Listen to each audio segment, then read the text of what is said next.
Hello students, कैसे हो आप सब। आई होप आप सब बहुत बेस्ट होंगे आप लोगों की पढ़ाई बहुत अच्छे से चल रही होगी। और आज जो हम बात करेंगे किंगडम फंजाई का शॉर्ट रिवीजन, जो कि नोट्स आप लोगों को कल का जो इससे पिछले लेक्चर्स का जो वीडियो था उसके डिस्क्रिप्शन में मैंने लिंक दे दी है। जिन स्टूडेंट्स को नोट्स चाहिए वहाँ से जाकर आराम से डाउनलोड कर सकते हैं। और इस वीडियो में हम बात करने वाले हैं शॉर्ट रिवीजन का। इससे पिछले लेक्चर्स में किंगडम फंजाई कंप्लीट हो चुका है, लेकिन इसमें हम एक बार बस रिव्यू करेंगे नोट्स से। आज जो हम देखने वाले हैं वो एनसीईआरटी नहीं सिर्फ और सिर्फ नोट्स से देखेंगे, क्योंकि ये जो नोट्स है वो एनसीईआरटी से ही लिया गया है, इससे कुछ भी एक्स्ट्रा नहीं है। और बहुत सारे स्टूडेंट्स का ये क्वेश्चन है कि एक्स्ट्रा पढ़ाएं, जो एग्ज़ाम के लिए इम्पॉर्टेंट है नीट के लिए वो एक्स्ट्रा। तो एक बात को आप अच्छे से समझ लो, नीट के एग्ज़ाम में 80% क्वेश्चन सिर्फ और सिर्फ एनसीईआरटी से आता है। तो पहले हम एनसीईआरटी को कंप्लीट करेंगे और एनसीईआरटी कंप्लीट हो जाने के बाद हम एक्स्ट्रा चीज़ों को कवर करेंगे। बहुत सारे स्टूडेंट्स जो है एग्ज़ाम में अच्छे मार्क्स नहीं ला पाते क्योंकि उन्हें लगता है एनसीईआरटी बस ऐसे ही। लेकिन अगर एनसीईआरटी को आप अच्छे से समझो, उससे हर लाइन को आप समझने की ट्राई करो, हर लाइन में उसका कॉन्सेप्ट है।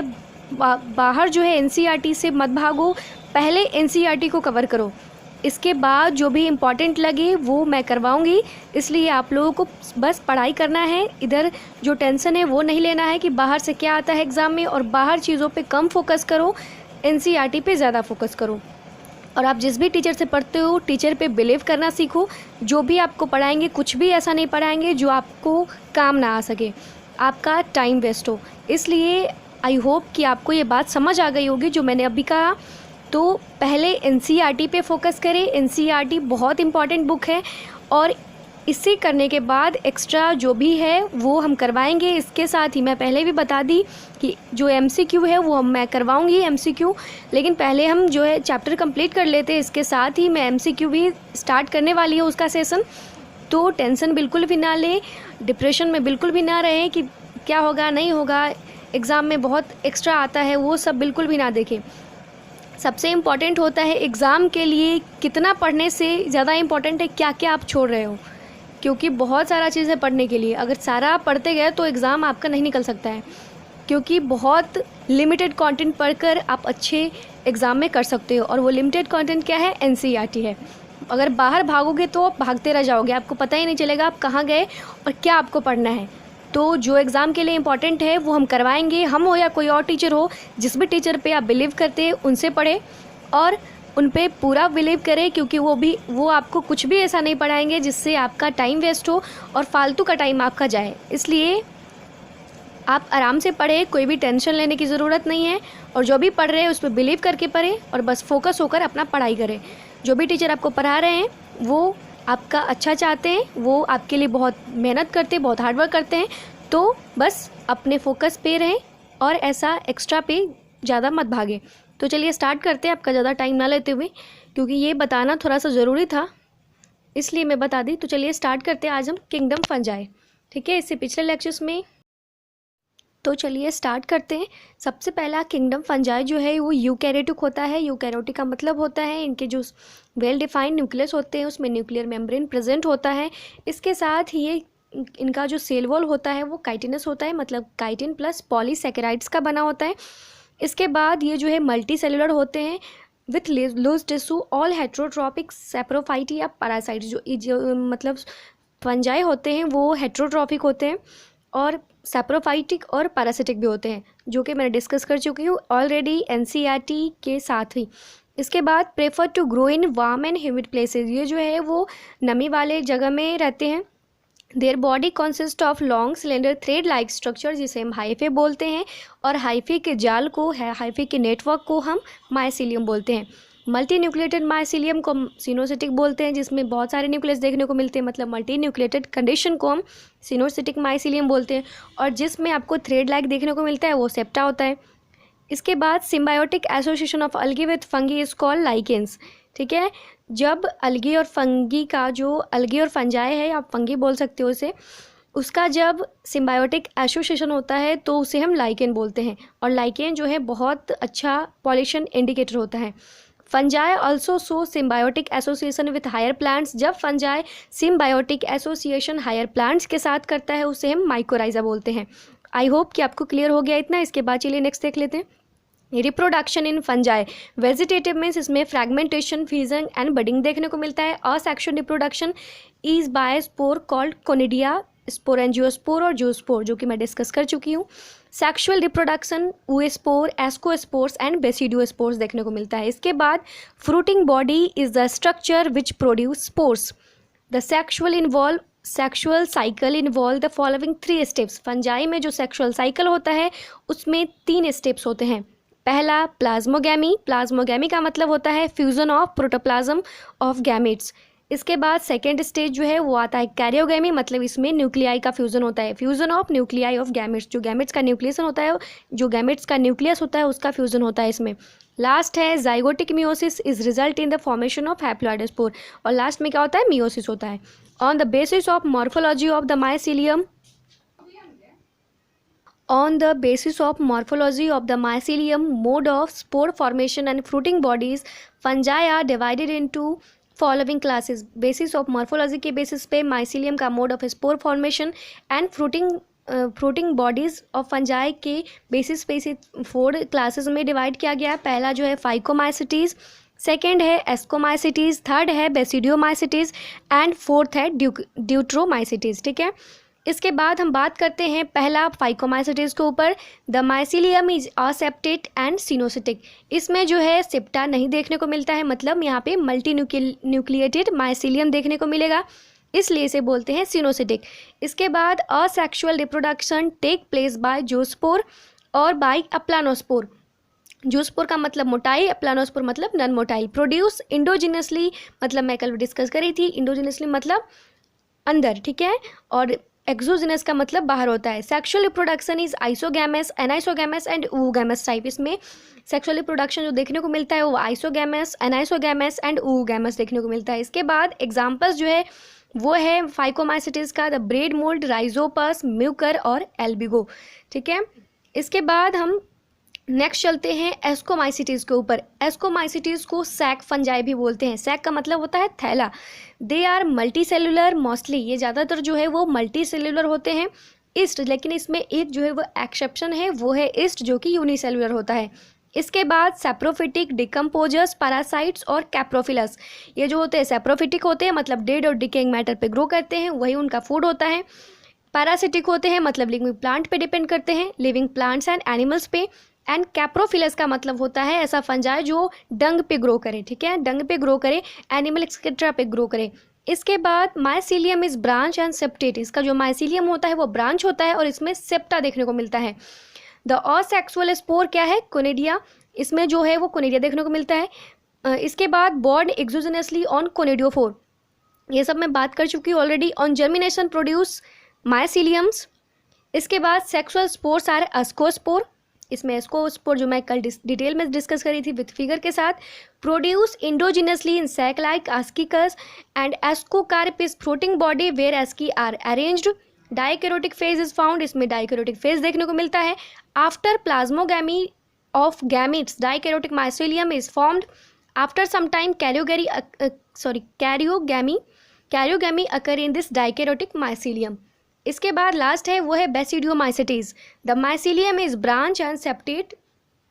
जो माइसीलियम होता है इसमें कैसा दिखने को मिलता है, ब्रांच और सेप्टेट, मतलब यहाँ पे जो है वो सेप्टा देखने को मिलता है। Vegetative reproduction by fragmentation, vegetative reproduction कैसा दिखने को मिलता है इसमें, फ्रैगमेंटेशन। इसके बाद asexual spores are generally not found, इसमें असेक्सुअल स्पोर नहीं देखने को मिलता है। The sex organ are absent, और इम्पॉर्टेंट चीज़ ये है यहाँ पे सेक्स ऑर्गन भी एब्सेंट होता है, बहुत इंपॉर्टेंट है, इसे ध्यान से आप याद रखें। इसके बाद plasmogamy take place between 2 vegetative और somatic cell of different strain genotype and dikaryotic mycelium is found which give rise basidium where karyogamy and meiosis take place. यहाँ पे क्या होता है, प्लाज्मोगैमी देखने को मिलता है, ठीक है। इसके बाद आता है नेक्स्ट, यहाँ जो सेक्सुअल स्पोर होता है वो एस्कोस्पोर होता है। Produce endogenously in sac like, 1 second, sorry, यहाँ पे basidium are arrange in basidiocarp fruiting bodies, जो मैं डिस्कस करी थी। बेसिडियोकार्प क्या होता है, एस्कोकार्प क्या होता है, डिटेल में। बेसिडियम प्रोड्यूस एक्सोजेनस बेसिडियोस्पोर्स, मतलब ये जो है वो बॉडी के बाहर प्रोड्यूस होते हैं। आपको मैं बताई थी कल, एक्सोजेनस का मतलब क्या होता है, बाहर, इंडोजेनस का मतलब अंदर। इंडो मतलब अंदर और एक्सो मतलब बाहर होता है। बेसिडियोस्पोर जो है यहाँ पे हाइप्लॉइड देखने को मिलता है। इसके बाद सम कॉमन मेंबर्स आर, कुछ मेंबर्स है बेसिडियोस्पोर का, मतलब बेसिडियोसाइट्स का, वो है एगैरिकस जो कि मशरूम में देखने को मिलता है, फंजाई। इसके बाद स्टिलेगा स्मर्ट पक्शिनिया जो कि रस्ट है, वीट रस्ट जो करता है, जो वीट रस्ट करने वाला जो फंजाई है वो है पक्शिनिया। इसके बाद ब्रैकेट फंजाई और पफवल्स, ये कुछ मेंबर्स है जो कि किसका है, बेसिडियोमाइसिटीज का। इसके बाद नेक्स्ट है, इसके बाद जो नेक्स्ट है वो है ड्यूट्रोमाइसिटीज, जो कि नोट्स में शायद ऐड नहीं हो पाया, तो एक बार हम ऐसे ही बता देते हैं फिर से। Commonly known as imperfect fungi, इसे हम इम्परफेक्ट फंगी बोलते हैं। और इम्परफेक्ट का मतलब होता है जिसमें सेक्सुअल रिप्रोडक्शन देखने को नहीं मिलता है। परफेक्ट का मतलब होता है जिसमें सेक्सुअल रिप्रोडक्शन देखने को मिलता है। यहाँ पर जो है वनली द असेक्सुअल और vegetative phase of this fungi are none, इस फंगी का जो है वो सिर्फ और सिर्फ असेक्सुअल और वेजिटेटिव फेज पता होता है जिस फंगी को, उसे ड्यूट्रोमाइसिटीज में डाल दिया जाता है। लेकिन बाद में जब उस फंगी का डिस्कवरी हो जाने के बाद, उसके बारे में रिसर्च हो जाने के बाद, उसके बारे में पता हो जाने के बाद कि इस फंजाई जो है वो सेक्सुअल रिप्रोडक्शन करता है, तो उसे डाल दिया जाता है उसके अलग ग्रुप्स में, ठीक है, अलग क्लासेस में उसे डाल दिया जाता है। इसके बाद जो ड्यूट्रोमाइसिटीज का कुछ एग्जाम्पल्स है वो है अल्टरनेरिया, कोलेटोट्राइकम एंड ट्राइकोडर्मा, ठीक है। आई होप कि आपको समझ आ गया होगा। ये सिर्फ शॉर्ट नोट्स था, शॉर्ट रिवीजन था, ताकि आप इसे भूल ना पाए। बहुत इंपॉर्टेंट फंजाई है क्योंकि इसका जो रिलेशन है वो प्लांट के साथ भी है और एनिमल के साथ भी है। चलिए इसके बाद हम नेक्स्ट देख लेते हैं, वो है किंगडम प्लांटी। किंगडम प्लांटी को फिर से मैं एक बार देख लेते हैं। किंगडम प्लांटी क्या होता है, हमारा kingdom Monera, kingdom protista, kingdom fungi, 3 जो किंगडम है वो कंप्लीट हो चुका है। आज हम करने वाले हैं किंगडम प्लांटी। किंगडम प्लांटी आखिर होता क्या है, इसके बाद हम देखेंगे किंगडम एनिमेलिया। एंड अब नेक्स्ट लेक्चर में हम करेंगे वायरसेस के बारे में। इस लेक्चर में हम किंगडम प्लांटी और किंगडम एनिमेलिया को देखने वाले हैं। नेक्स्ट लेक्चर में हम वायरसेस, वायरोइड्स एंड लाइकेंस के ऊपर बात करेंगे। तो अभी देख लेते हैं हम किंगडम एनिमेलिया होता क्या है। तो आप नोट से देख रहे होंगे यहाँ पे ऑल यूकेरियोटिक, ये जो प्लांटी होता है किंगडम प्लांटी यूकेरियोटिक होता है।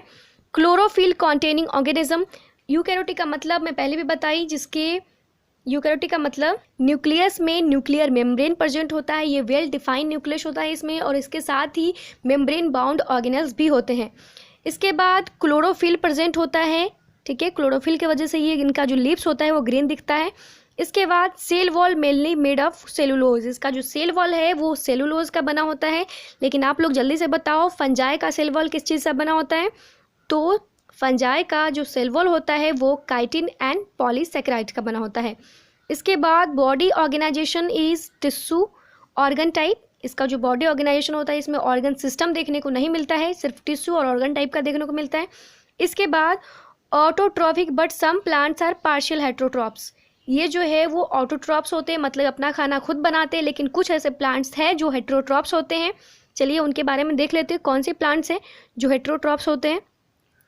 तो पहला तो है इंसेक्टिवोरस प्लांट्स, ठीक है। Insectivorous plants like Venus fly trap and bladderwort are example of partial heterotrophs. इसके बाद कस्कुटा एग्जाम्पल ऑफ पैरासाइट्स, ये भी प्लांट्स हैं लेकिन ये क्या है, हेट्रोट्रॉप्स है। तो कुछ प्लांट जो है वो हेट्रोट्रॉप्स भी होते हैं और कुछ और ज़्यादातर ऑटोट्रॉफी होते हैं। इसके बाद life cycle of plants has 2 distinct phase, जो प्लांट्स का लाइफ साइकिल होता है वो 2 डिस्टिंक्ट फेज में, 2 अलग अलग फेज में आपको देखने को मिलेगा।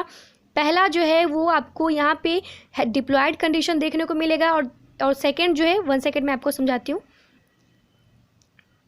2n कंडीशन और n कंडीशन।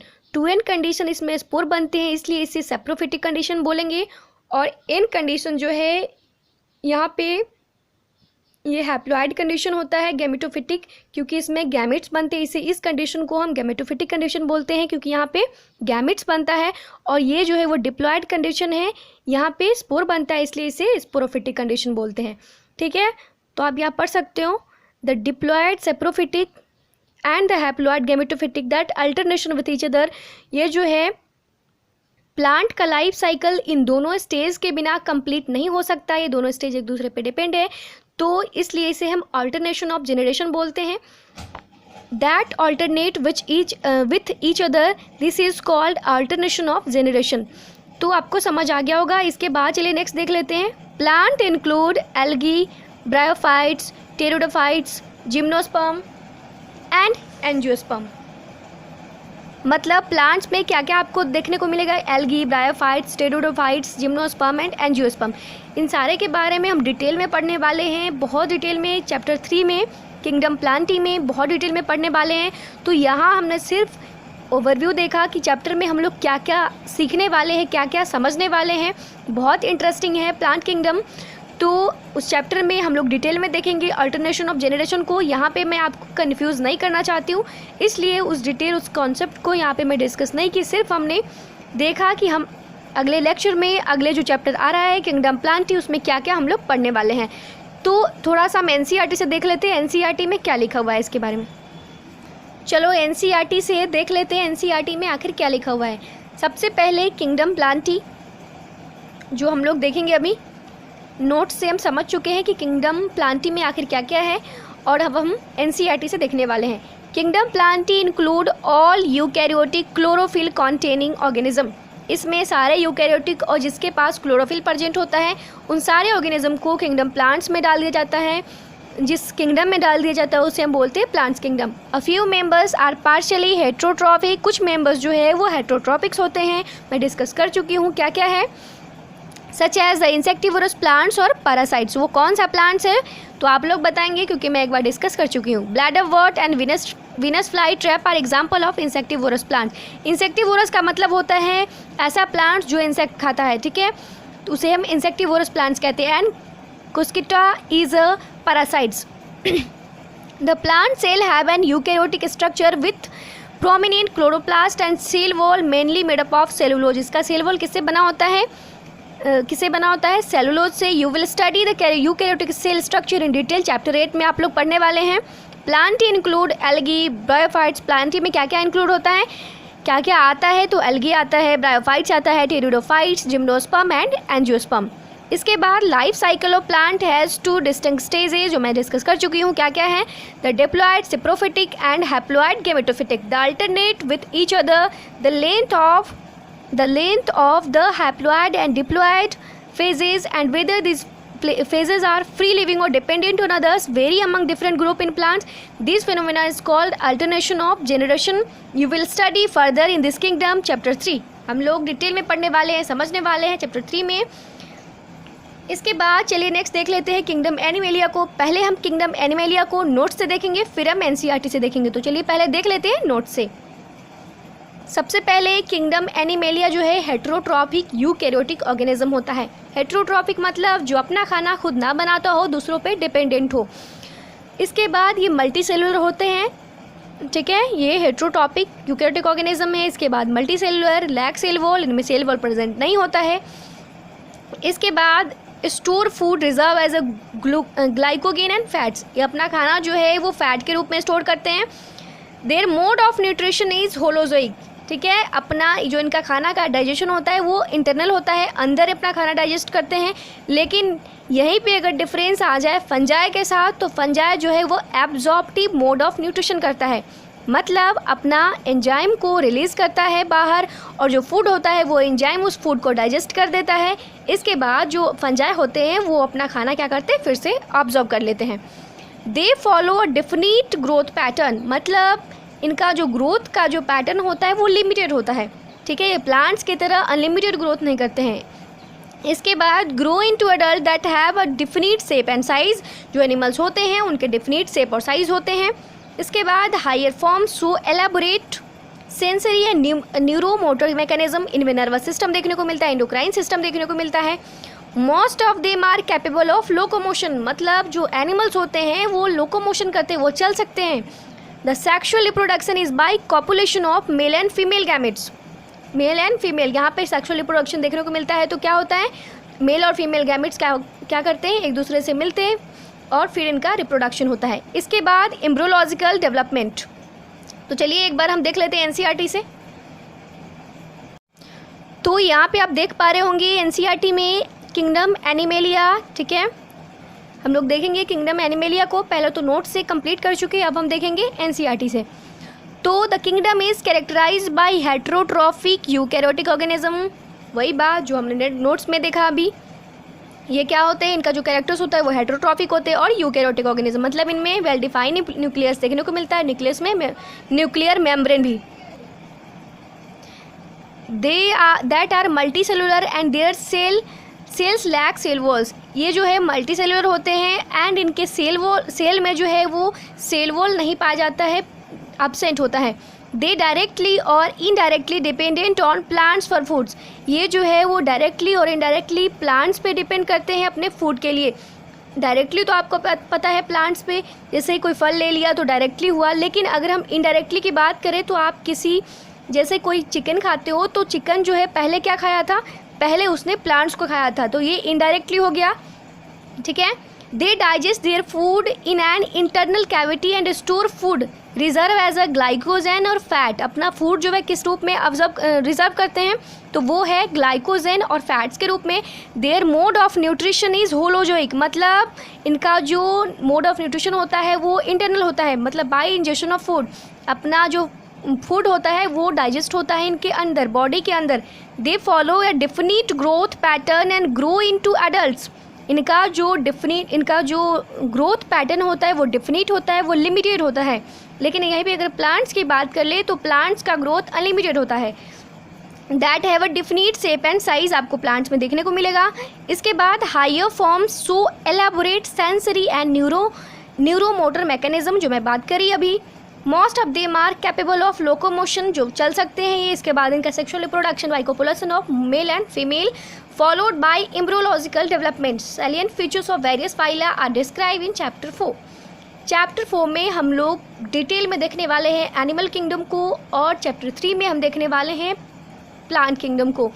तो आई होप कि जो भी मैं समझाई अभी वो आप लोगों को बहुत अच्छे से समझ आ गया होगा। अगर कोई भी डाउट है तो कमेंट सेशन में कमेंट करके हमें बताएं कि आपको किस टॉपिक पे डाउट है या किस चीज़ से रिलेटेड डाउट है, तो आप कमेंट सेशन में कमेंट करके अपने डाउट को हमारे साथ शेयर कर सकते हो, ताकि आपका डाउट जो है वो कम हो सके। तो चलिए पढ़ते रहिए, समझते रहिए, और बहुत जल्द आने वाला है वायरस का वीडियो, तो इसे आप अच्छे से देखिए, अच्छे से समझें। जब समझ में ना आए तो आप कमेंट सेशन में कमेंट भी करें। और बहुत जल्द वायरसेस के बाद हम MCQ का सेशन भी स्टार्ट कर रहे हैं, तो बिल्कुल भी टेंशन लेकर पढ़ाई नहीं करनी है। बहुत अच्छे से, बहुत खुश रहकर पढ़ाई करो और बहुत अच्छे से MCQ सब सॉल्व करो। तो रहने देते आज का वीडियो यहीं तक। All the best all of you.